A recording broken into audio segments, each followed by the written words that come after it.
everybody. Welcome back to the Beggars Canyon Boys. What is this, episode 10? Yeah, the big episode 10. People didn't think we'd make it to double digits, but here we are, to all the haters out there. And it's a very special episode for the double digits.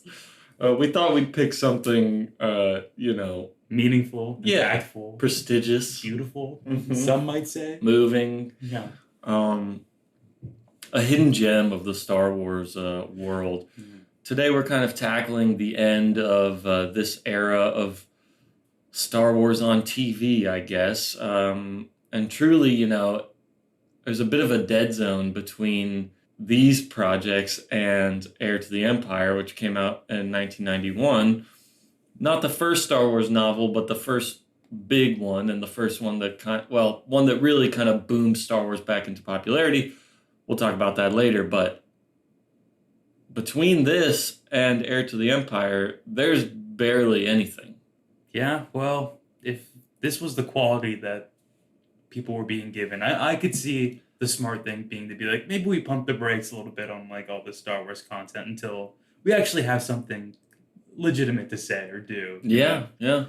And I wonder if that was more of an initiative from George Lucas or, other high-ranking people at Lucasfilm taking a genuine reflection and being like, let's look at the quality of this stuff and kind of what's happening to the brand right now. Or if it was just that,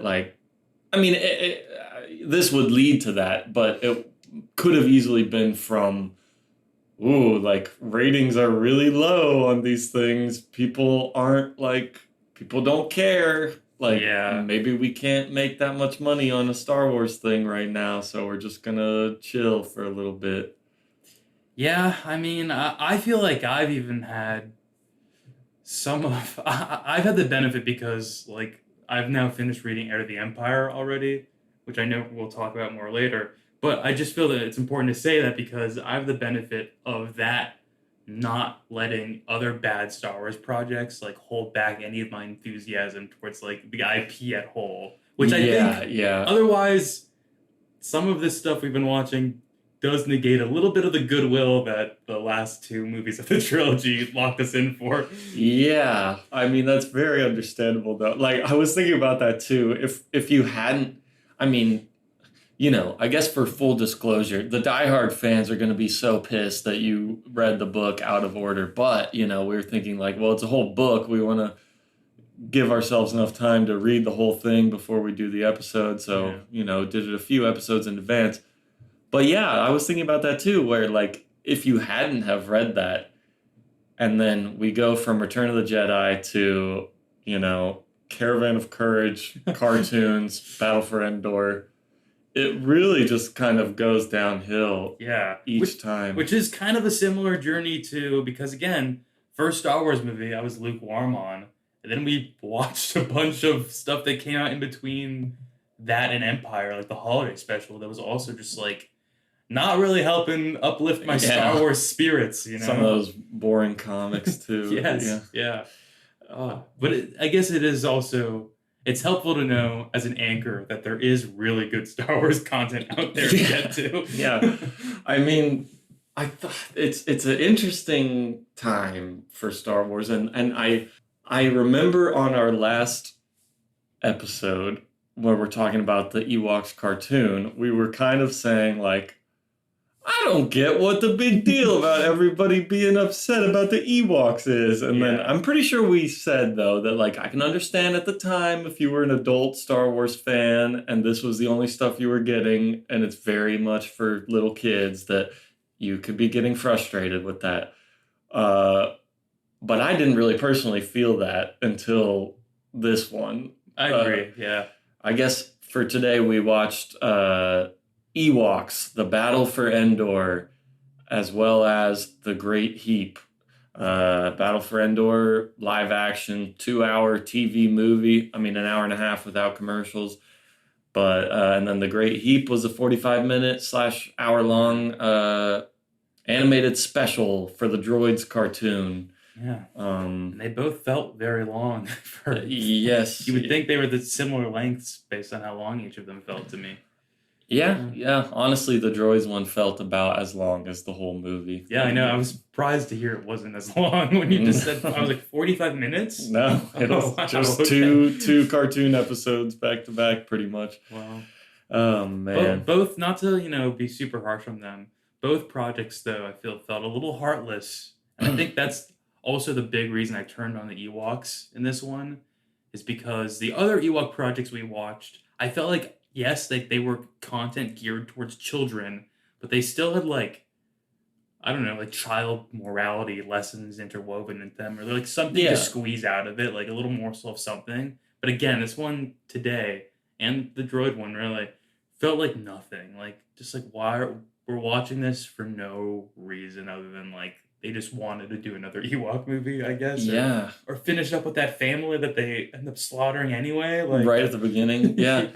I agree with you that it feels very like soulless, and I think when we were watching those last ones I was trying to imagine like if I was a little kid would I have enjoyed this, and I think the Caravan of Courage one, like definitely yes. Yeah.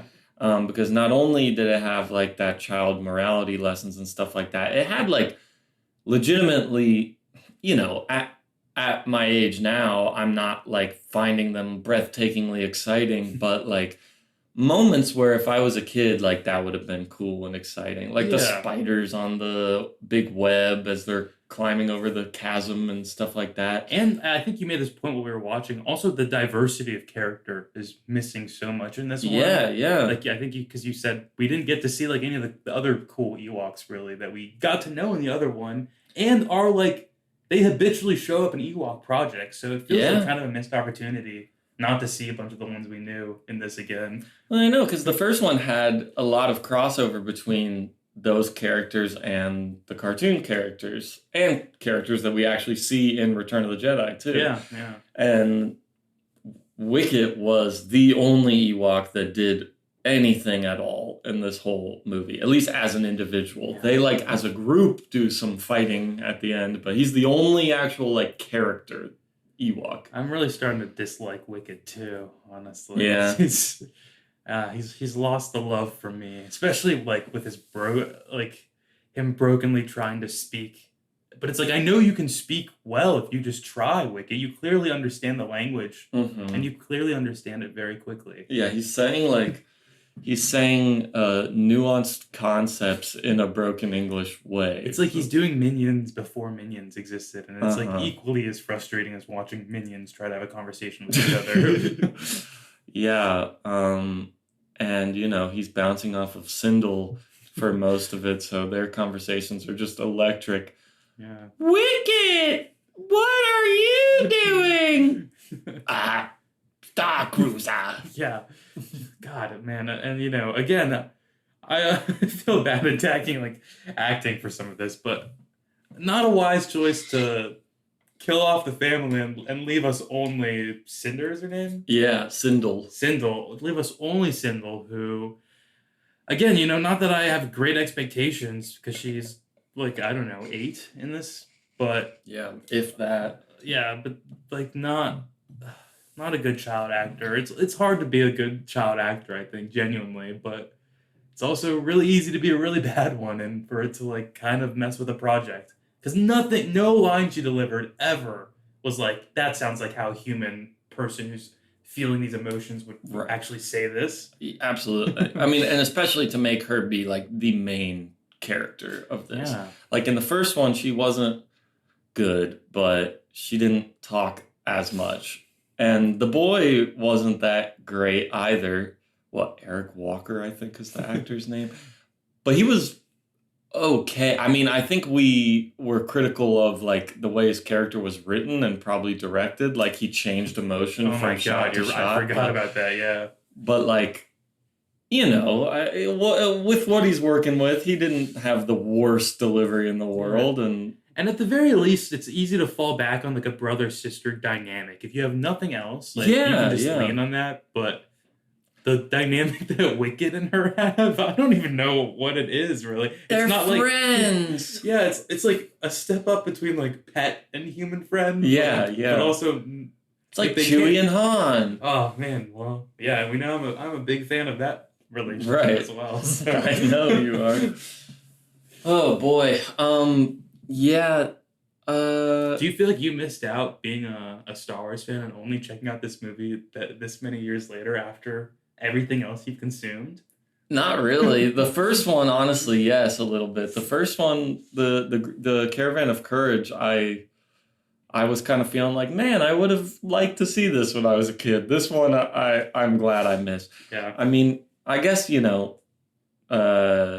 we can break it down a little bit, but there's hardly any like plot to talk about, but there are some specific things I'd like to mention. But I said this while we were watching it, but it truly feels like an episode of Power Rangers or and also we were saying that the whole aesthetic of it is all super like medieval fantasy versus like Star Wars sci-fi. And Star Wars is way more like fantasy leaning than a lot of other sci-fi stuff to begin with, but not in this like Camelot way that this is. It's frustrating to see because we talked about that at times being like integrated into the comic book as well, where like, okay, we're suddenly in like pirate fantasy world or like castle fantasy world. It's just like a cartoon, like it's frustrating to see because it's like you have the expanse of like sci-fi space storytelling, so you can still use some of those like medieval things as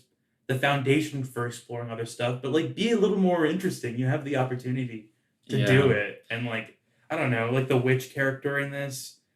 It's like she was just like a medieval witch. Like space witch is a cool concept too. Like there's definitely unique things to do with that. Like I don't know. Well, frustrating. It was kind of interesting in retrospect, and I won't spoil anything. But and I'll just say this because you won't have any context for what this is. But in later reference material, like in some Star Wars encyclopedia or something, that character is mentioned in it. Charl, I forget, honestly. Did they say it in the film? They must have at some point. But anyway, it says in a later thing that she's from the planet Dathomir and that she's actually a Dathomir witch, which, you don't know anything about that, probably, I would assume. Have you ever heard of those words? I've never heard of that, but if it is like a little sect of witches from a planet in Star Wars and it happens later, then I assume it's fleshed out more and better than it was here in this film. Yes. I mean, that's all I'll say about it is like Dathomir and the witches come back and other stuff, and they're a lot cooler. That is cool. I think, like I said, the concept of Space Witch feels very cool. Feels like kind of Bene Gesserit to me. Like Dune-esque, That's really interesting that you should say that because the woman who played her, Charl, C.N. Phillips, I think is how you pronounce her name, she played the Reverend Mother in the David Lynch Dune movie. Oh, really? Yeah. Oh, wow. Okay. She did that presumably after this then, right? Or did that movie come out before? It's a good question. They were like truly right around the same time. Trying to see if she was on a roll or if she was rolling down the hill, I guess. So Dune came out a year before this. Okay, so she's not quite on a roll. Uh-huh. Okay, that makes sense. And then, some other famous people, well, not other famous people, other interesting connections. The main bad guy, Tarek, the awful villain. He's played by this guy, Carl Stryken, who plays like Lurch in the Addams Family movies, but also is the giant in Twin Peaks TV show. So I haven't seen that, but I've heard of the notable giant like reveal moment or whatever. Some David Lynch connections to the Battle for Endor. Well, interesting. Yeah. At what point does David Lynch direct a Star Wars project? I would be interested to see that. Not yet. Hasn't happened. No. All right, but back to this stuff. The important stuff for today. Sure. Ewoks. The battle of Endor? Mm-hmm. The battle for Endor. Sorry. The battle of Endor is the battle in Return of the Jedi. That's right. I'm mixing them up a little bit. Important footnote in history this one is. Yeah, exactly. They, when they're writing the history books for Endor, this is called the Battle for Endor, and that one's the Battle of Endor. Yeah. It's more like a little skirmish, this one, but okay. Yeah. Who am I to judge what they consider a battle? Yeah, seriously. This is so, like maybe a total of 30 people involved in this battle? Yeah, maybe. I guess there are some like deaths on both sides that we do see in the film. Yeah, it's war, man. Yeah. Yeah, I guess super briefly, the plot of this one, as we alluded to before, Sindel, the girl from the first movie, and Wicket are hanging out when all of a sudden these marauder guys come and like burn down the Ewok village. They freaking murder her whole family. Oh, yeah. And they steal this power cell from the family's shuttle. And they kill the dad, who's Paul Gleason, who plays the vice principal in Breakfast Club, and also like the police officer in Die Hard. Yeah, just to paint it out a little bit, because it's a pretty bold opening. You would think at least they're gonna go places with it that they don't really choose to explore at all. But like, yeah, we see their mom, who's like, she's already shot and dead, presumably. Yeah, we actually like see her dead body, and we see Mace, her older brother, like dragging the mom's body through the battlefield and stuff. Like fire everywhere. He ends up like getting incinerated inside of one of the little huts or whatever. And then the dad gets like, I guess, off-screen executed, it seems, but executed nonetheless. Yeah, he holds his hand. We see his hand like go up. Right, yeah. So he gets shot running away from the ship, and then, him and Sindel have a moment where he actually tells her this story that they always used to say about a little bird that had to fly away when its nest caught on fire or something. And all the other birds were executed inside the nest. Yeah. Mm-hmm. So, yeah, a bit of a dark opening for it. But like we said, it sets up a dynamic where now it's just her and the Ewoks. And some new great characters, too, that we have.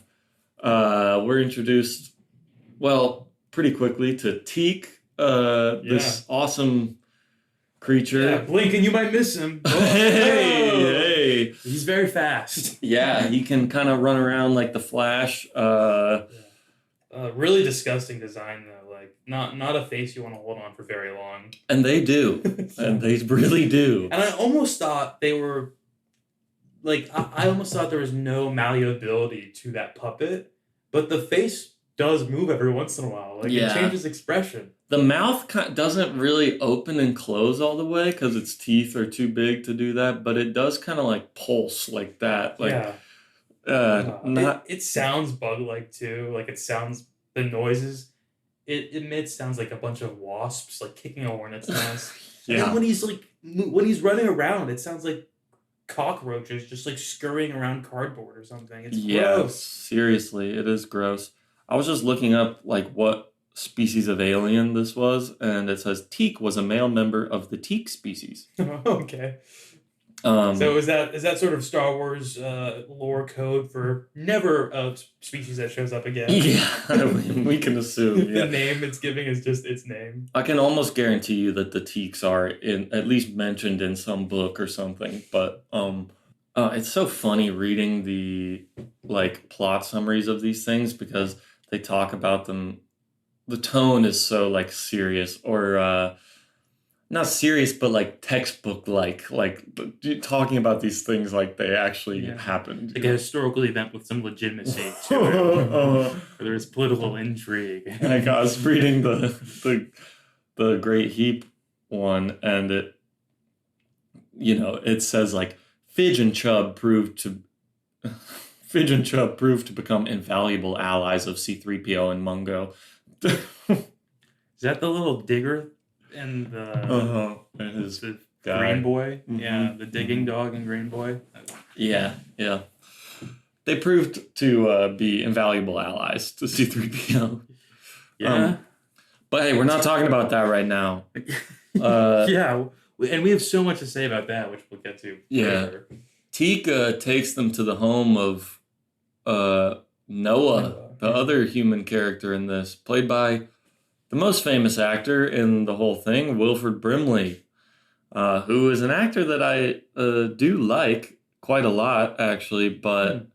Big fan of this performance in particular? Yeah, really. No, this was terrible. I mean, this character is awful. I've never seen this actor in anything else, and I would assume from this that he's not a very good actor. But, maybe it's hard, maybe it's the script, really, that is just unworkable. Yeah, maybe he just, didn't care at all. I was reading in the IMDb trivia, too, that did not have any source for this or anything, so I have no idea if this is true or not, but that he really hated working with the two directors, and so all his shots were were directed by Joe Johnston, the, art director, as well as second unit director for this movie. Mm-hmm. Star Wars sketchbook fame. Would go on to direct Captain America and The Rocketeer. So maybe he just hated being there and didn't want to do it. But yeah, he's really phoning it in and not doing good work. I mean, to be honest, as an adult actor I assume he's done stuff before this, right? This isn't his first project. The Thing? Have you seen The Thing? Yeah, not the original though. I haven't seen the original one. Well, no, the 80s The Thing, the John Carpenter one. No, I saw the remake that came after. Oh, okay. Yeah. Well, there's an original that's a 50s black and white movie. Kind of a human fly, or just the Fly situation, where there's the original and there's a Jeff Goldblum and then there's another remake. Yeah, actually, a lot like that. Okay. Yeah. Yeah, pretty much same time periods and everything. But The Thing is amazing, the John Carpenter one, and Wilford Brimley is a great character in that movie. Well, all I was going to say really is that it probably sucks and is boring to go from working on things like that with probably many more adults around, at least from the actor front as well, than having to then just go and do scenes in this little tree hut with this 7-year-old girl and Wicket. Yeah, who's also a 10-year-old kid. Yeah, so I can imagine that not being so artistically fulfilling, especially since the script is nothing too. Yeah, so it's why am I here? That's what I'd be feeling. Yeah, I probably already got my paycheck, so just gonna do enough to not get fired, and then hey, I'm the big name attached to this project, so I probably could actually just not care at all and still not get fired. Imagine wanting to tune in for that performance though, then it's just that character I think is objectively just a bad character. That is sort of nothing to them. He's just your classic I'm a grumpy old guy, and I don't want to help people, but actually I do want to help people, but because of, I lost someone I cared about before, I'm scared to get close to people. Yeah. I think he literally says at one point and if those kids stuck around any longer, they'd want to be friends. Yeah, literally. He does. So, Cinder and Wicket end up living with this guy. Interesting thing, the writers and directors of this are Jim and Ken Wheat, right? Nice. These guys... mostly screenwriters. They've written a lot more scripts than they have directed stuff. Okay. And their scripts have been for things like The Fly 2 and The Birds 2 and stuff like that. But then they would go on to write Pitch Black, which is the first movie in the Chronicles of Riddick series. Have you ever seen any of the Riddick movies? No, it sounds familiar though. But it's Vin Diesel, and he's got the goggles on his forehead. Is the iconic image. Okay. Anyway, not sure if I've seen that actually. It's definitely their most successful thing, and I was oh, that's kind of cool. No. But anyway, they said their interaction with George Lucas was mostly these two meetings that they had. The first one where they kind of went over the plot, and then the second one where they went over the production design and everything, and Joe Johnston and Phil Tippett were there for that one. The first meeting, they said that George Lucas had just finished watching Heidi with his daughter. Heidi? It's a movie that's been made a few times. It's based off of a book like a Swedish, I think, story just about this orphan girl who goes and lives with her grandpa. And other than that, doesn't really have any similarities to this, other than it's like this crotchety old man who doesn't want to take care of a no good little kid, but then, his heart warms up. Yeah. So apparently he had just watched that movie with his daughter and was like, do that for this. So that whole character is basically George Lucas's interjection. Yeah. Dude, see, I feel like I should, because he's really the one that got the ball rolling. But I feel like my faith in George Lucas, every time I hear more and more about like him having his creative hand in things, I start to pull back from him a little bit, and I'm like, he was in a weird mood at this time. He was way more on the financial side of things at this time, so his like creative juices may have not been flowing the best. This makes me hesitant about the prequels. Hey, well, he The Phantom Menace, that is a full, like, lock myself in my room, write the whole script without any input type of project. So okay, all right. Oh, man, I'm excited for it. I'm excited to see what I think. It's awesome. So, yeah, I was just like, okay, I guess that's that. And then the Wheat brothers said that they wanted, some, like, space marauders from stuff like... some like pirate guys from like Swiss Family Robinson or Sinbad were the things they referenced. And it's like, yep, this is just like your classic like serialized children's adventure bullshit going on with really no extra juice. Yeah, I mean, even literally the object like they were chasing in this whole movie, like the opposing factions, was just a battery for the ship, right? Yeah, because so I was confused about if these guys, these Marauder guys, they don't seem to have much technology. They have like laser guns, so they have some technology, but they also don't have any like electricity in their house or in their literal like medieval castle that they have. Yeah, their dungeon was lit by fire. His throne seemed to have some like cables and electronics on it. But they clearly don't understand how. I mean, electronics or batteries work because they think it's magic. And he again, very like stupid, funny moment in the movie though is when they've got the little girl captured, and they're like, "Tell us how this works." And she's like, "I don't know. I'm a kid. Like, I don't know how it works. Where's Wicked?" Yeah. God, it's just so.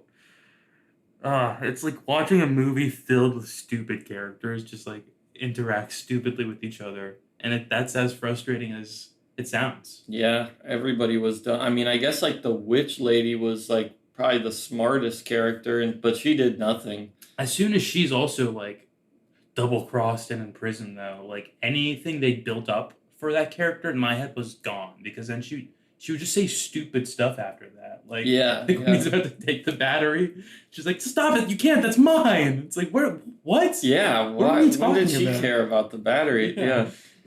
God. She,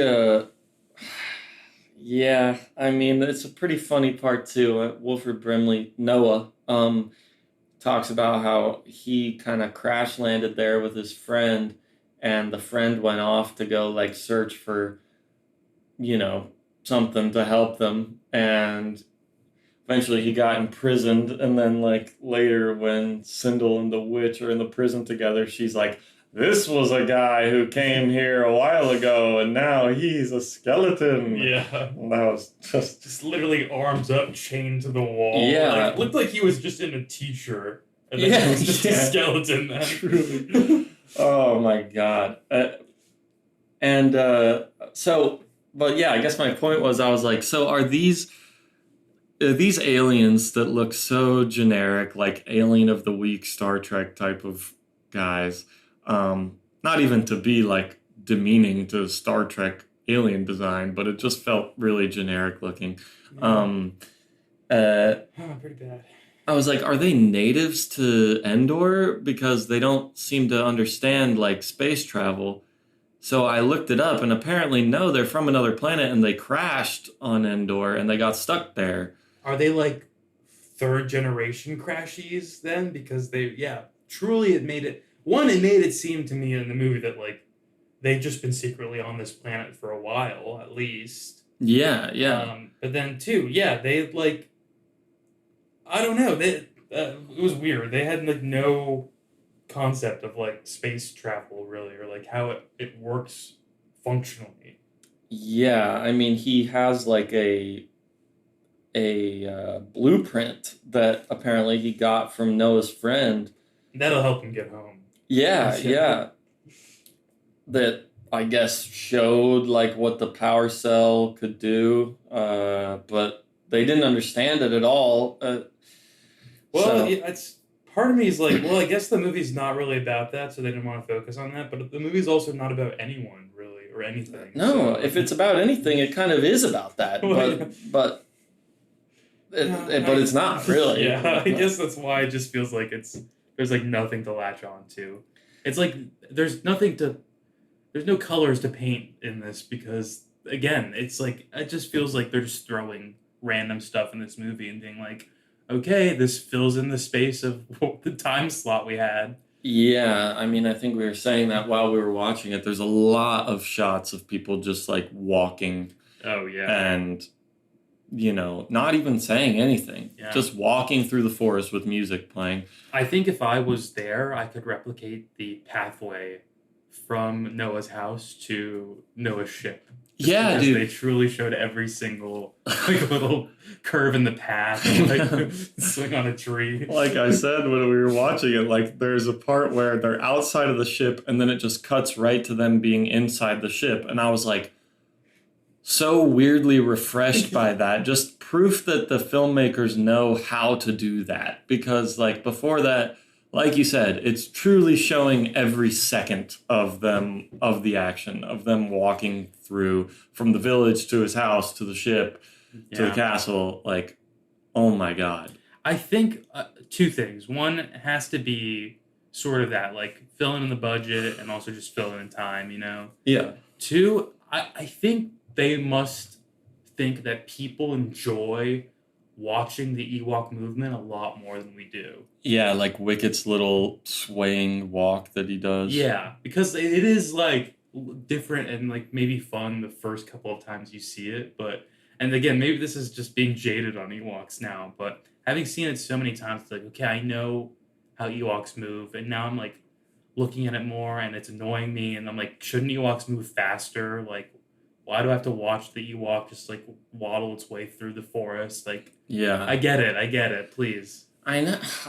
I fully agree with you, and I think like the first time we see Wicket and the way he's walking in Return of the Jedi is like pretty cute, and then it's kind of like, oh, like he's a little kid Ewok, Yeah. and like, oh, they might be cute, but they're actually like ferocious is like the subversion that they're like cannibals and stuff, Yeah. which is not necessarily like I'm like hooting and hollering about how awesome that is, but at least it's like something somewhat interesting.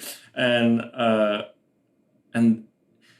so I guess it's just about how things are used both in the story and on screen, because as we were talking about too, I think we had the same problem with the first Ewoks movie, but they just like they don't know how to shoot the Ewoks to not like make them really just look like costumes. Yeah. Because they don't blink. They must have been shot very specifically in Return of the Jedi so that we don't necessarily see like the seams in the costumes and like weird stuff with like the bottoms of their feet, or like when he lifts up his hand you can see like the seam on the sleeve and the glove and how it's two different pieces, and it's like you don't get any of that in the actual movie because they're thinking about that stuff. Yeah, it's Like- kind of one of those things where it's like they'll say, you never notice like bad editing in a movie until there's like actually bad editing in a movie, because it'll be so jarring that like it stands out and you have to notice it. I think it's like kind of the reverse thing where I have a appreciation for how they shot the Ewoks in those Star Wars movies now versus how they're shot here because like yeah, I never once really had to think like, oh, it's like so weird or disconcerting seeing the Ewoks like this. But Yeah, so many shots in this, it's like, don't show me that. Like, truly. duh. And I mean, it's not helped by the original, like Teak and the Marauder guys. Like those are just worse designs than the Ewoks to begin with, and Yeah. they look bad. But yeah, I mean, it's the same thing we said about the holiday special and Chewbacca. Like, obviously, the other Ewoks look worse than Chewbacca looks. Yeah. And I know you don't even like Chewbacca in the movies, but I think you will probably agree that, like, the way he's lit and probably has his hair done or something in the movies, he looks a lot more like a believable part of the world. Better, but not perfect still. I know you like his skinny arms were throwing you off. Yeah, there's moments where I see it through the costume and it's worse than just seeing it as Chewbacca. Because then it's a man trying to be whatever Chewbacca is. Yeah. And that's scary. I feel you there. I don't fully disagree with that, but I guess the point is like you have to be very careful about the way you show silly aliens in something to keep it from just fully falling apart and being like a joke. It is kind of a tightrope to walk, I think, and I'm curious how the prequels are going to do with like showcasing aliens like this, and also I don't know what is the turning point for Star Wars, or maybe they get a little more CGI heavy. I don't know if it's the sequels actually, or if something happens before then, or if it does even happen. I don't know if Star Wars like still relies on much more practical effects than otherwise, but it would be interesting to see if things get uncanny and weird, or when things look good. I guess with that too is the flip side of it. Yeah, that'll be really interesting to see. I mean, I really don't want to color your opinions about what the prequels are going to be before you see them. So I'll not really say anything about that. But yeah, any We gotta other? get to these prequels, though. I Dude. know. We gotta get to them. I know. There's much to be said. All right, you said anything else on this? Anything else about the battle for Endor? No. Got truly really really boring at the end. I was zoning out. Specifically there's like a 15-minute sequence they spend fighting in their little castle dungeon or whatever. Ugh. And they're already grayish aliens. They're blending in with the gray background. It's like not creative fight action anyway. No, the colors are all their costumes are just like gray and brown. Yeah, so I just really was zoning out towards the end of this. And that's the truth. And that's my truth. I don't blame you at all. I was looking for things to like latch onto. I was like, oh, that's a cool thing. And there wasn't much. The things are like, okay, so Noah has like a system of traps set up around his crashed ship, right? This is not cool at all that he has this. However, in like the final battle, the Ewoks are kind of using these traps against the Marauders, and there's like this metal like catapult thing that isn't that cool. But that I'm only bringing this up because like that's the level of watching this that I was at, where I was like, oh, like I wonder if like Joe Johnston designed that catapult. Like I wonder if he drew up like the blueprints and stuff for that. Like it looks kind of like a Star Warsy catapult. That's like that's what I was thinking about. I mean, that's a good point there too. There was a lot of every once in a while there would be something that was like a Star Wars anchor-ish, and we'd be like, oh, okay, this is sort of an item just to remind us that we're in the Star Wars universe. Right. Because at points in this, we felt so far away. Absolutely. From Star Wars and like anything, even Endor related. So I know it didn't look like Endor for most of it. I mean, the only thing was like, I know that it is Star Wars and there's Ewoks there. Like that's it, really. Again, though, even in like when we're in the castle and everything's sort of blurring together, it really doesn't feel like Star Wars, and it feels like there's nothing Star Wars to keep me grounded to the universe. No, one of the more Star Warsy things about it were the blurgs, those stop motion little Yeah. dinosaur monsters that they were riding, and hey, the stop motion looked pretty good. Yeah, they used it a lot in the beginning too. Yeah. A lot of stop motion. That and those guys and the like vulture dragon thing that Wicket fights, Right. Yeah. which they build a hang glider and use it. That was one of the more exciting moments of the movie. Yeah, the girl gets dropped too. He has to catch her on the hang glider. He catches her on top of it, which wouldn't. She would have probably like ripped through that, Yeah. right? But that's whatever. Um, It's durable. yeah. Who knows what kind of thin but dense material they can use for their Could have been gliders. blurg hide. You Yeah. never know. The strongest of hides. Mm-hmm. Nothing quite as cool as the boar wolf from the first movie, though. That was probably the coolest, like, big alien in the whole thing. Yeah. Kind of a similar cave battle there too, honestly.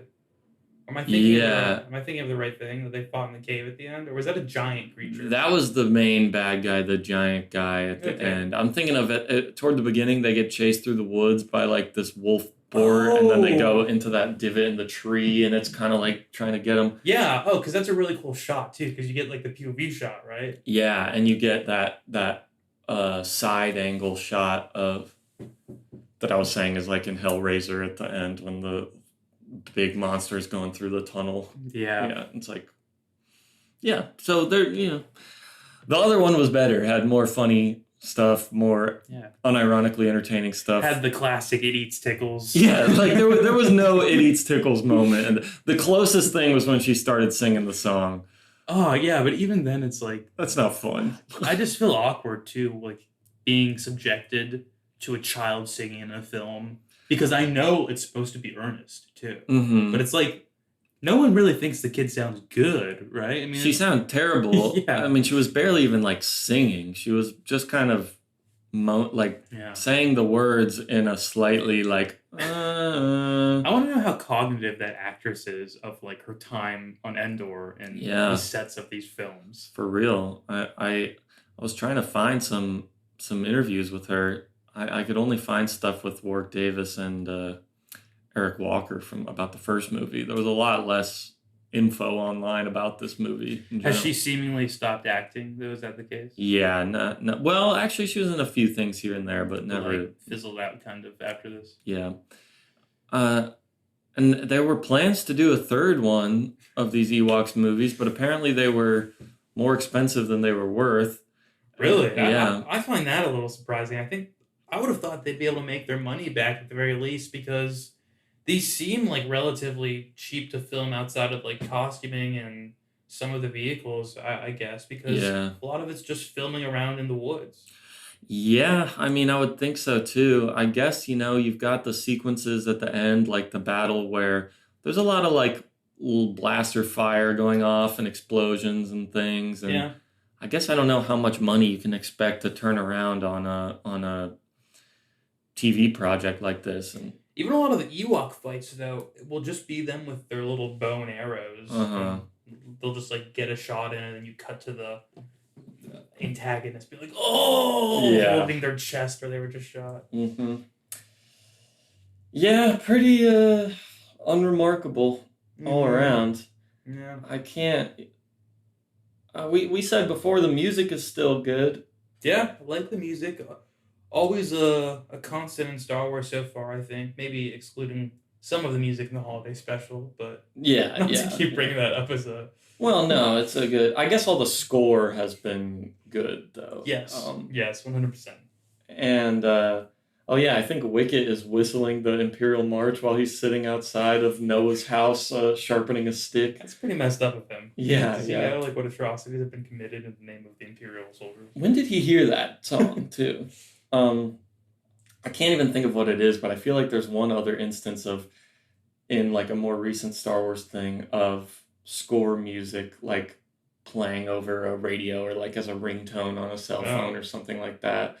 I can't remember though. And one of the newer pieces of media? Yeah, it seems very much like a Marvel movie thing to do where like the ringtone is the 60s Spider-Man theme song or whatever, Then you get one of those Facebook posts, like a bright yellow circle that's focused in on that screenshot, Yeah. and it's like, did you know in this they used the exact sequence from the 1985 12 Ewoks? references you might have missed. Yeah. Yeah. I almost am sad knowing that is the path that Star Wars goes down. Like it gets so content milled and just like picked apart in that way. Which I guess to some degree this is a Star Wars podcast, but I think we're there's, not like, contributing to that. there's notably a difference though between like the style of content that is just like trying to squeeze out every ounce of like, Oh yeah. I don't even know what it is, like capitalistic stupidity out of the things.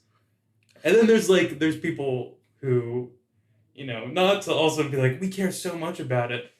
But you clearly do. I mean, this is a franchise that you really like, and I'm invested in learning more about it. And I like things that I've watched so far, and I feel that we're approaching it earnestly. Whereas like that is the big difference that I see between a lot of like content consumption and creation of some of these like much more popular IPs now. Yeah, like I mean, that's kind of what gets views is like negative stuff generally. Yeah. I mean, it's the same thing with Marvel. I feel like while I've been going kind of through this process, I'm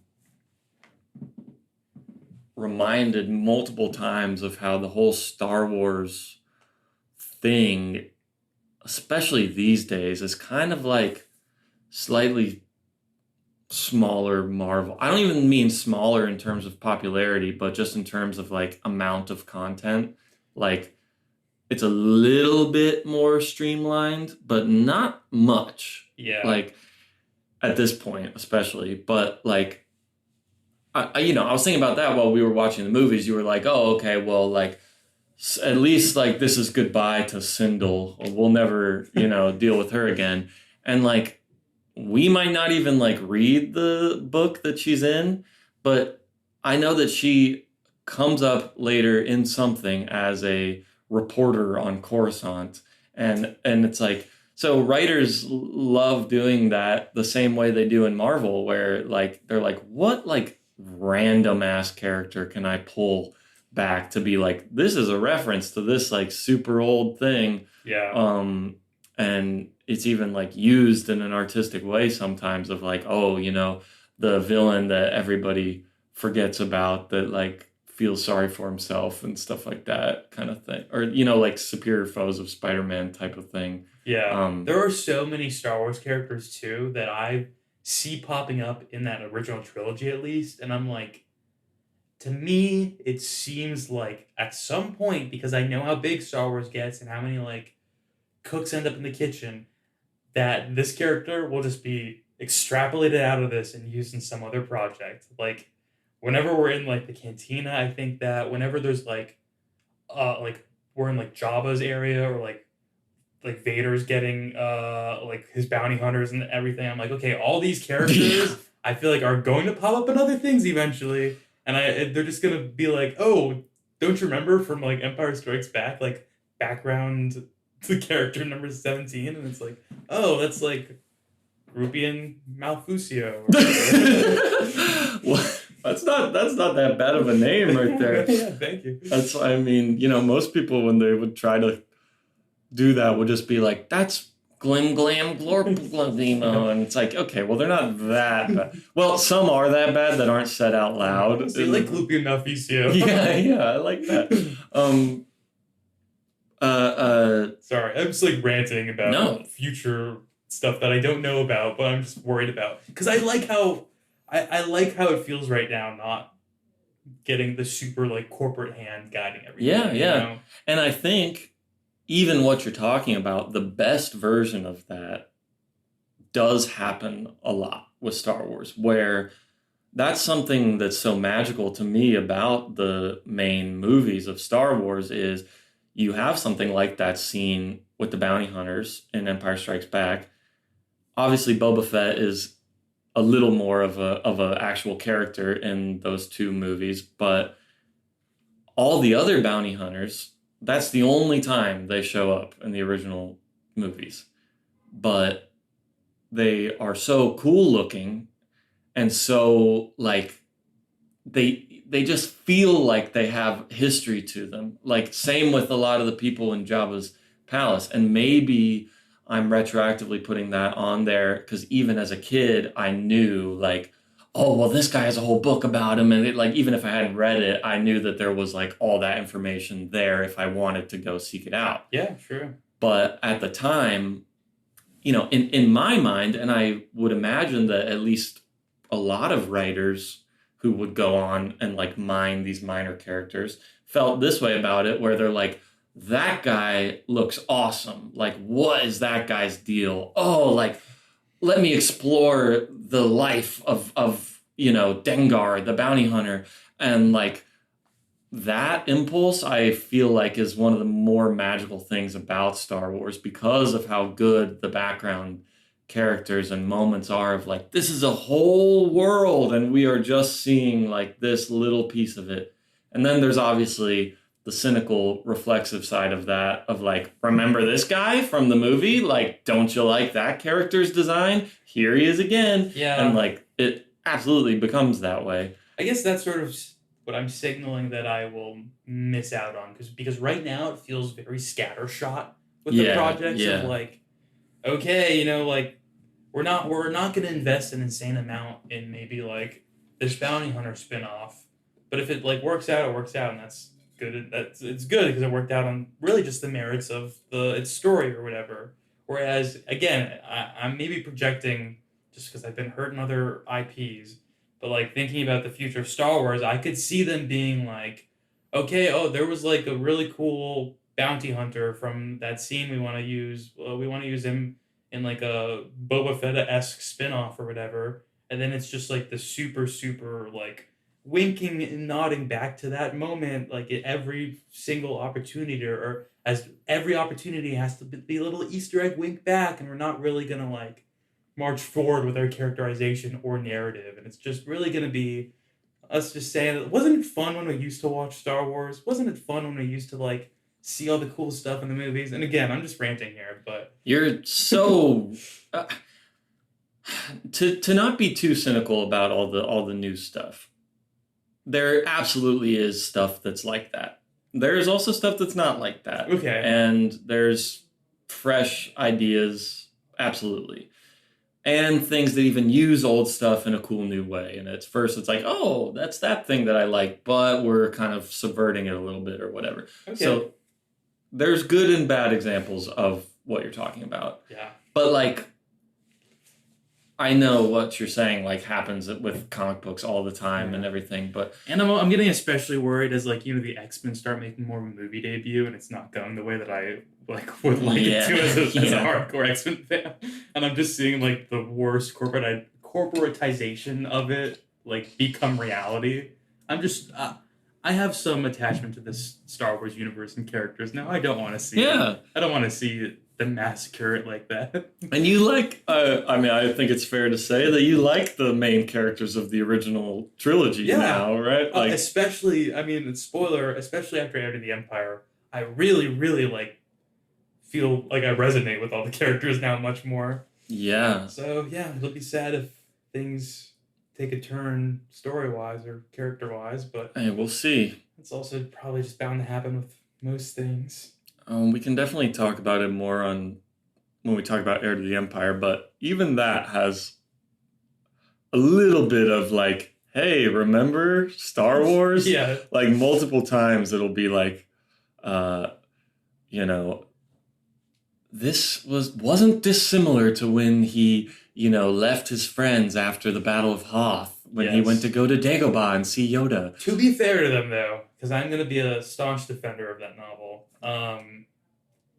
they could do it so much more than they do.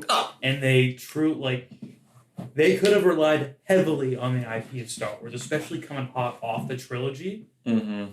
But the story is just good on its own. I agree with you. It's got really nice moments. I don't think it's excessive there. They just have a few funny times that it happens, I think. Yeah. But we'll dig into it next time. Yeah, I think we're in a cool, interesting, like Wild West-ish land of Star Wars right now, Yeah. where it's not all good by any means, but it's not so corporately controlled like you were talking about. I mean, Lucasfilm is a corporation already and everything, but and it's a big one. Star Wars, most successful movie ever. There's a lot of money and care going into this, but it's not the same as Disney or Apple or Google or something like And that. again, maybe I'm speaking on a subject matter that I don't know, which is true. I have not seen later stuff, but to me, it seems like the quality of what we just watched, on all aspects, really is not something that they would let out the gates today. No, no. Maybe there's really bad, really really bad stuff, but I would imagine it's not bad in the way that this was, like kind of a failure, or just in the aspect of filmmaking. Yeah, I mean, at least nowadays with, I don't even know. I kind of like old bad stuff like that more than new bad stuff because it's like, it's all just like, oh yeah, it looks sleek and has like the correct color grading going on and the everything, but like what? It's just crap. But like, Well, yeah. I mean, I did not like this movie, so I'm not saying that I would. This is back when before Disney had it, everything was perfect because like the Acolyte is more. I feel like I might even not like people shouldn't care, but the Acolyte is better than the Ewoks Battle for Endor movie. You think that's a statement that will get you some ire? Bro, I was seeing comments on TikTok the other day of some post about the Acolyte where in the comments people were going like, Wilford Brimley is canon in my Star Wars. Even when before Disney had Star Wars, the TV stuff was way better. These ideas are way better than what they're doing now. And I'm like, wow, okay. Like, I don't love all the stuff they're doing now, but it's better than this. It just is. Yeah, well, again, I haven't seen the Acolyte. I've maybe like seen thumbnails about how bad it was, but obviously, like I know that's prone to hyperbolization too. Absolutely. I mean, I'm sure it's not great though, to be honest. But again, I would say if you were a Star Wars fan at this time when we're actually watching when these Ewok movies came out, and they were given the choice between another one of these Ewok movies or something like The Acolyte, oh my god, they would choose The Acolyte for sure. I think everybody in the world would, and I think anyone who is saying that they like these movies more than The Acolyte was probably 7 years old when these came out. Yeah, I mean, or just like so motivated by the dislike of The Acolyte that you're willing to just like be generally obtuse about things. Yes. Which is also a crazy position probably to be in. But yeah, I haven't seen it, so maybe it really is deserving of like, no, I feel like there's no media that deserves animosity that strong. No. So that like you're just incorrectly viewing the rest of reality. But again, right now I feel like I'm really talking on something I have no context for. So well, direct hate towards Jackson, if any is deserved. yeah. I've seen it all, and I made my official stance that I like the Acolyte more than the Battle for Endor. Now that and Caravan of Courage is a little closer of a battle, I think. Yeah, we talked about it on the last one. Just a lot of like regular animals in this one too. They were just riding horses. I'm past the point of like clocking it though, because in Caravan of Courage they so genuinely did not care. They were like, we're gonna show they made a point to show so many different animals, a bingo variety of animals in that one. So yeah, why not a few more horses and whatnot in this one? I don't know. Had a white horse to black horse moment to represent like purity to evil. Mm-hmm. Wow. And now sometimes like signals of purity can actually be a lure into a trap of evil. Yeah. So don't necessarily trust a book by its cover just because some beautiful maiden with blonde hair and a white robe is singing by a lake with a white horse. Doesn't mean she's good. It doesn't mean she's not a witch. Yeah, she might actually be a witch with black and red clothes. And just because Wicked is sort of like a disgusting amalgamation of fur and teeth and what he is, doesn't mean that he has a cold, stony heart either. He's No, got a he's nice nice. kindness and sincerity to him. I'm sorry, that was so mean to Wicked. I don't mean that. I Yeah, take it Teak back. is way more of just a ball of hair and Yeah. teeth. Yeah, Teak is like legitimately looks like a genetic anomaly of another species. Yeah, like a mutated Ewok that. I almost like thought it was going to be inbred. his story. I thought so. Yeah, like he's some like disabled Ewok. No, just like sort of like a half Ewok, half Wookiee almost. Okay, You know? yeah, sure. He kind of had an itchy look to him. Yeah, absolutely. I could see them being related. Yes. Their mouths both just kind of pulse and their teeth kind of go convex and concave. Yeah. Well, I feel like I'm good on thinking about the Battle for Endor movie. You have anything else you want to say? No, not really. I'm honestly surprised. I know we didn't stick to the Battle of Endor so concretely, but I'm surprised we even talked about it for as long as we did. Yeah, me too. That's a feat in of itself. Yeah. This droid one, I don't know. I don't know if we're going to be able to do it. I definitely have even less to say about the Great Heep than this one. The second thing we watched today was the hour-long droid special, The Great Heep. This came out after the show had already been canceled. It got delayed and released and stuff, and like we said, it was, I don't know if I said this on or off mic, but it was the lowest rated TV special of that whole year. And so clearly people didn't give a shit about the Droids cartoon, and they just, I don't know. I both of these I was interested in because the way that they're talked about, like reviews and stuff of this Battle for Endor, were like, well, it's not. It kind of leaves your brain right after you watch it, but it's a step up from the last one. What I felt like it was a big, like, not like the last one was amazing, but I felt like there was a pretty significant drop in quality. Yeah, personally, I agree with you. Yeah, and then it's sad too because what we were talking about before, you were sort of signaling that it may be a better one. I know. That's why, because I didn't think for sure we would like it better, but it was getting slightly better reviews. No, that's not on you, but that is it was a bummer. It started. I know we're talking about it again. It started with something. Something was there. I felt like it was going to go places, but then it didn't. The family just getting murked. I was expecting sort of a Last of Us 2 vibe, you know, sort of a revenge story in the forest, but no. No. And I kind of expected, well, okay, The Great Heep. This is an awesome story. So essentially, there's some like fuel mineral on this planet that this guy, what is it even his name? Mungo Bad Boy? Mungo Baobab? Bad Boy? Yeah. I think his name's Mungo, though. Yeah. Some like human guys on this planet, and he's like, hey, we've got this material that I'm going to, I guess, work with you guys and make you rich while I also mine it and sell it. But then no, the Empire comes in and they set up this tower that takes all the rain away and dries up this beautiful lush green planet to mine the ore. Called the Moisture Killer, was it? Is that what it was called? The moisture catcher? I don't know. It's something that makes a big tornado that pulls in all the clouds. And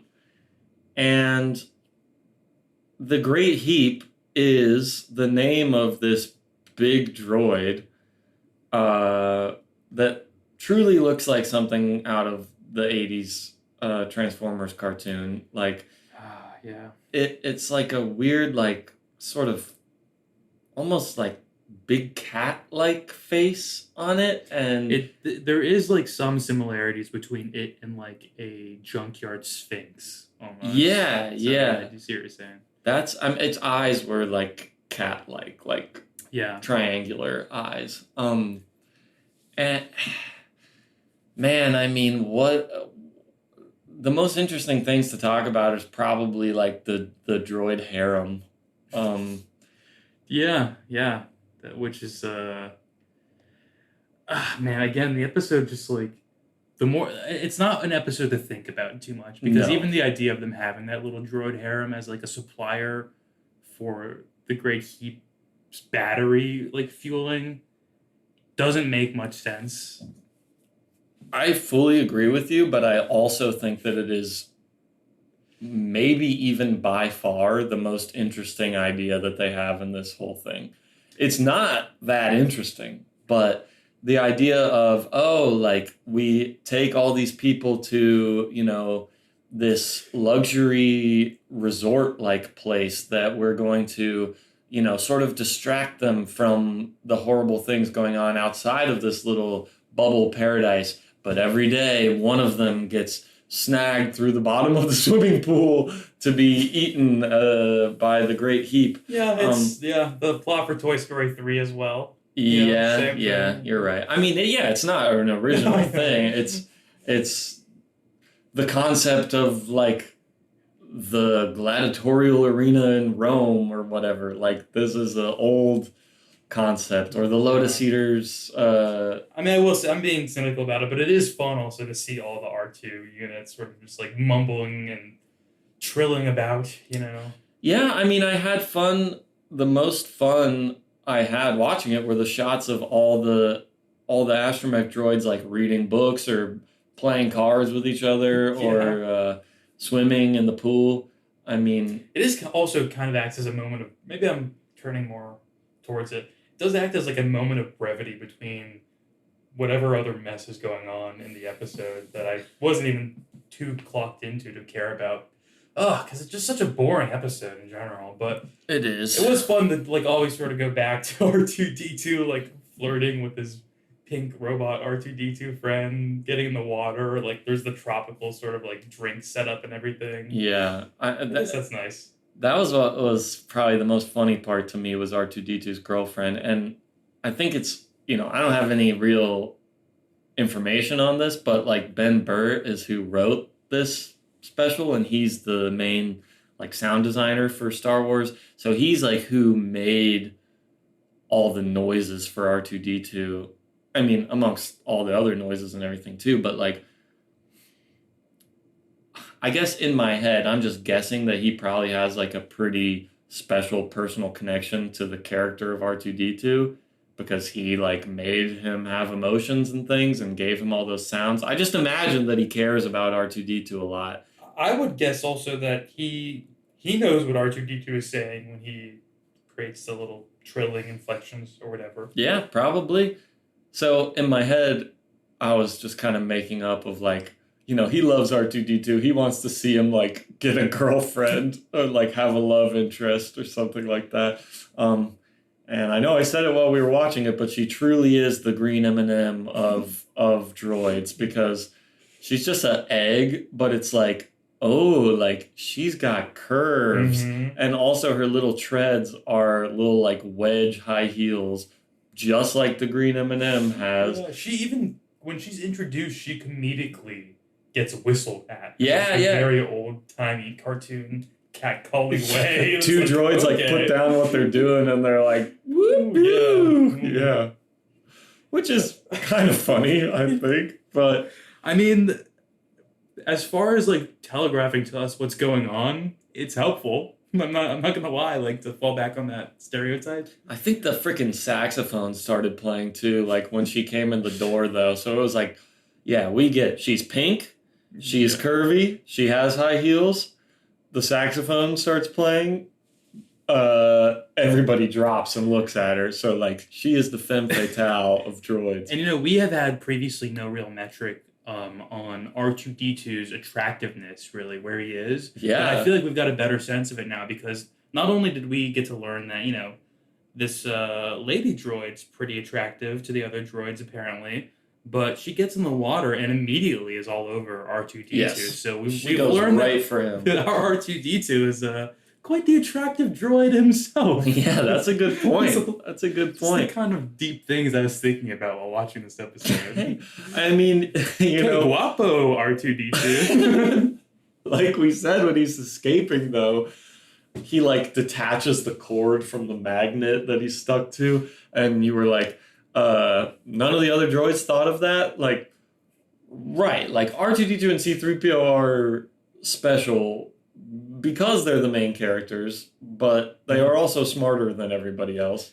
Yeah, they're the apex droids, I guess. Yeah, so she recognizes that from across the room. She can tell like that he's got a more of a personality than all these other guys. Well, it was nice. I've gotten to see like a few Star Wars characters get their first kisses. Not as many as I guess you would have thought before getting to R2D2, but now I've got to see R2D2 get his first kiss. At least that's what I presume it was when their faces sort of like mashed into each other in the pool water for that moment. They both extended their little arms and touched them together too. Okay, yeah. She gets, which I'm not implying anything nasty to. I'm just saying that might have been like a kiss equivalent. Yeah, no, for sure. But later on, they do make reference to getting their crystals drained. Yeah, really, the kind of line where I was like sort of zoning out a little bit. Then C3PO said that, and I was like, "What are they like talking about right now?" They had to know how that sounds like in context of what we just saw. Yeah, I mean, and in addition to that, we are not calling it the droid harem. Like that is what they say in the episode multiple times. Like we're not assigning that name to it, but yeah. It's also very funny because literally right before that happened, and maybe there's some subconscious like thing where I'd seen a image from this before or something, but we were literally, I don't know why we were saying it, but like we were mentioning there being a pink R2D2 for him to like date or something. Yeah. And then all of a sudden, well, because this other little like ball droid saves him, and I was like, oh, this guy's cool, and you were like, well, don't assume that it's a guy. Okay. And I was like, well, I am gonna assume it's a guy because all the girl droids either that are humanoid, they will have boobs, or if they're not humanoid, they'd probably be like pink or. Yeah, and to your point, we immediately female signified in another way. They have high heels. Yeah. Oh man. Well, that's pretty funny. It was. You're right. This was the highlight of the episode, and the most fun thing for us to talk about from the episode. I think the only other things I can think of are the other weirdly like anachronistic things, like the butler droid carrying the great Heep, an astromech droid on a big platter. One of those things that happened where I was just like almost impressed by. Again, maybe I'm being cynical towards things today, but like that just seemed so silly and stupid to me that like we have this like very like literally in a butler outfit with their giant silver saucer that they put droids on. Yeah. Delivering the droid for the great Heep to eat. I guess it is a children's cartoon, but like what a cartoony thing. I know, dude, but maybe it's like watching that Ewok film and this back to back, but I was getting frustrated. I can only take so much of like us fighting the bad guys, and like there's 3 bad guys, and I shoot one of them, and the other 2, instead of shooting back at me, take a beat, look at the guy that just got shot, look scared for a second, look back at me, and then in that time I'm able to like shoot them both again. Just like very cartoony fight stuff, and just like very cartoony like sequences of logic that I'm growing tired of watching these things, because I know that not real Star Wars, like the movies sort of respect that stuff a lot more.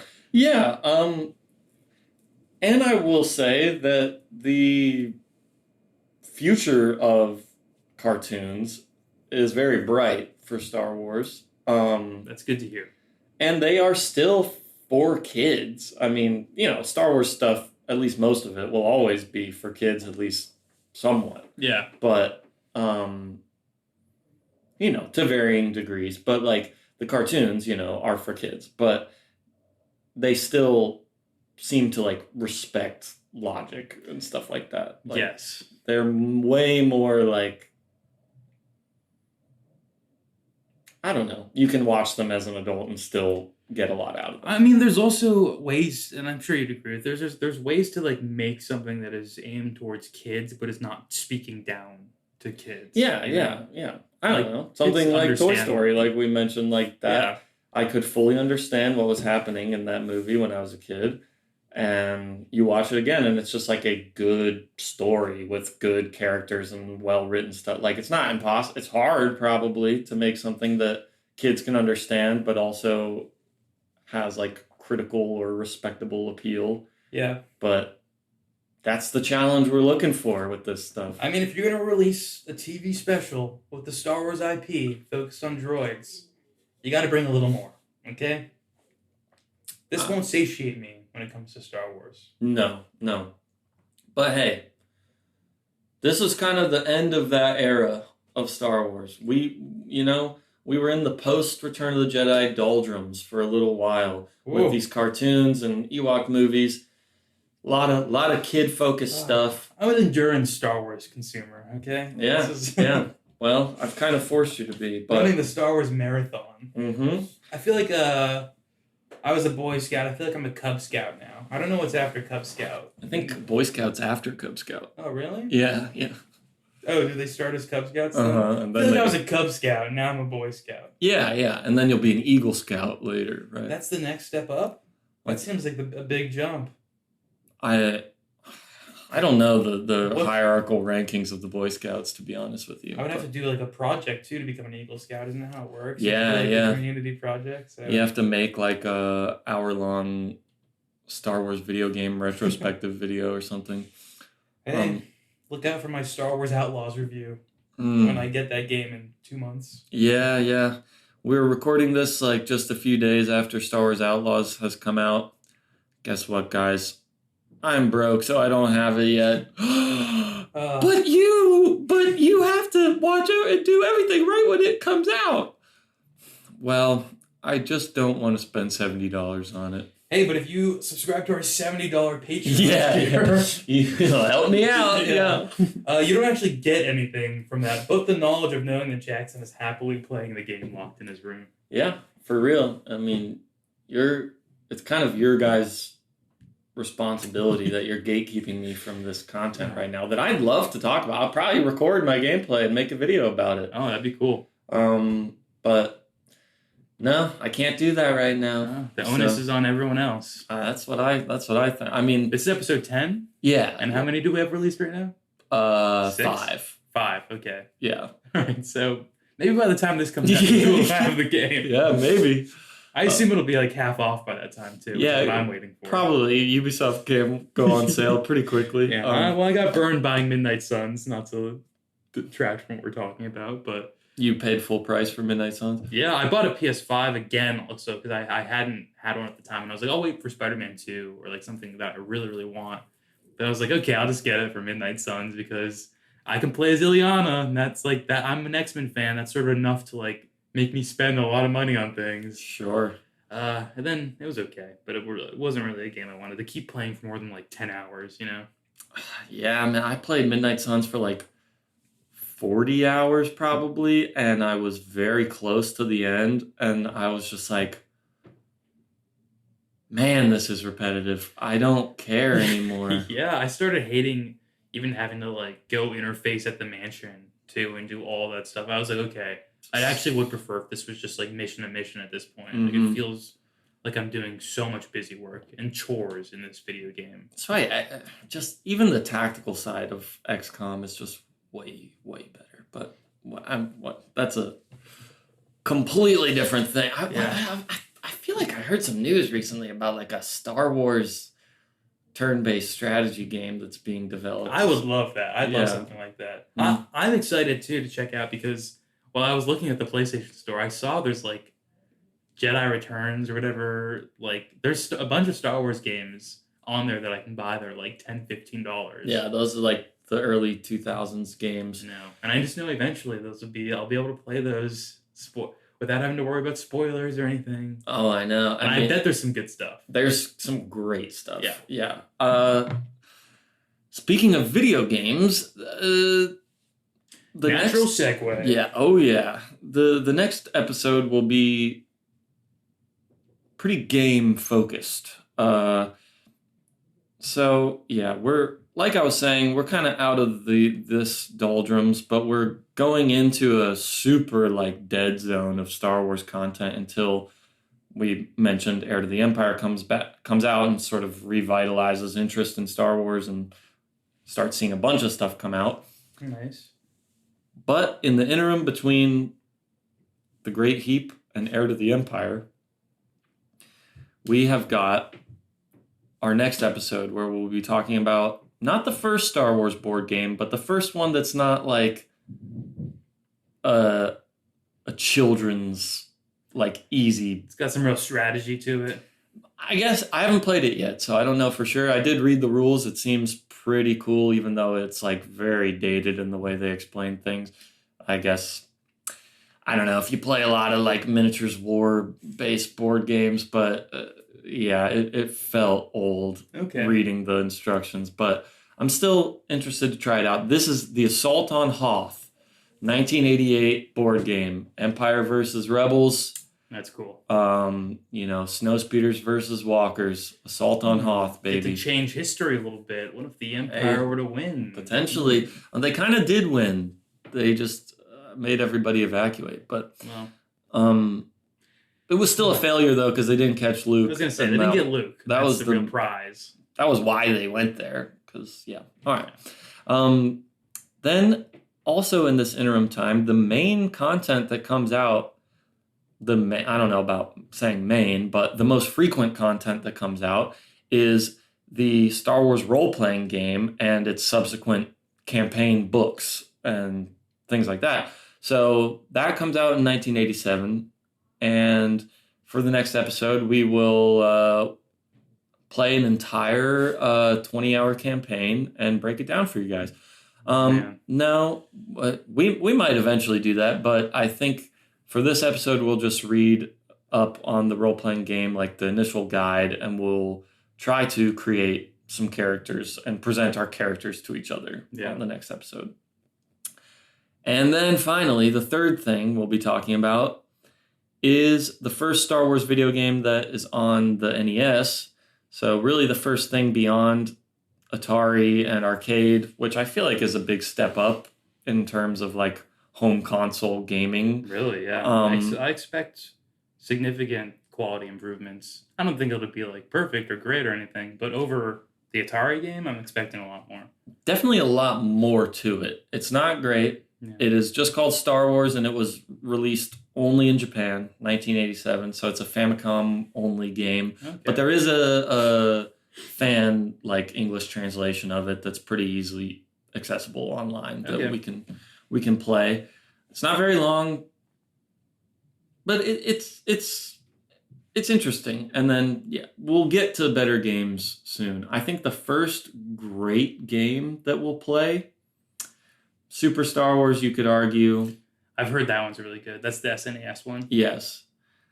I will say, in my opinion, the first like one that I would say like this is an awesome Star Wars game is Dark Forces that comes out in 1995. So we're for what system? For PC, but you can get it on PlayStation now. Okay. All right. They just put out a remaster of it like a year ago, which I'd recommend not remastering it. It looks so much cooler in the original way, in my opinion. Whatever's going to be easier to get. Well, on the remaster, you can toggle on and off the new and old stuff. So, that's what we're talking about next time. Assault on Hoth, role-playing game, and the video game Star Wars for the Famicom. And then, after that, Heir to the Empire, baby. Ooh. Talon Card. Mara Jade. Thrawn. Thrawn. Captain Pelion. Rook. Rook the No Gray. What is the Yzlamari. Mm-hmm. Winter, yeah. Oh my goodness. Oh, well, okay. I don't want to talk about it now because we're going to talk about it in the future. Yeah, but I think we'll probably have a lot more interesting stuff to say about Heir to the Empire than the Battle for Endor. Anything else you want to say before we sign off? No, two very skippable things that we watched today, so maybe just listen to us talk about it instead. And you'll have the wisdom that you needed from it, which was not much. Might be a more efficient way of consuming that stuff. Yeah. And if you were to watch one Ewok movie, I mean, I know we already said it, but I would say absolutely watch Caravan of Courage over this one.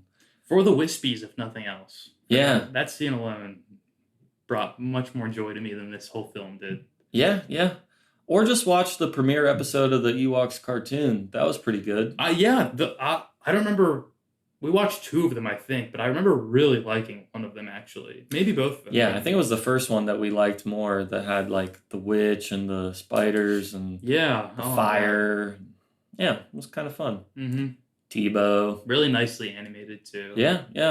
That's why they stopped making the Droids show and the Ewoks shows, because they were just like too expensive. They were more expensive than other That makes cartoons, sense, and yeah. they just couldn't keep it up. That totally makes sense, yeah.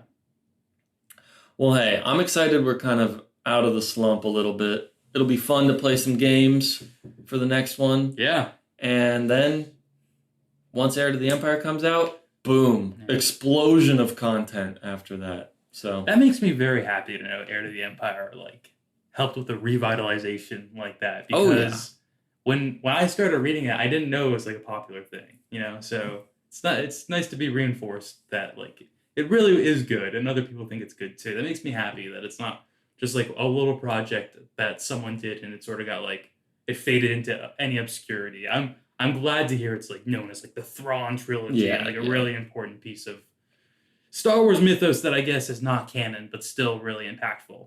Absolutely. I mean, there are a lot of other books that have kind of just slid away and nobody talks about them anymore.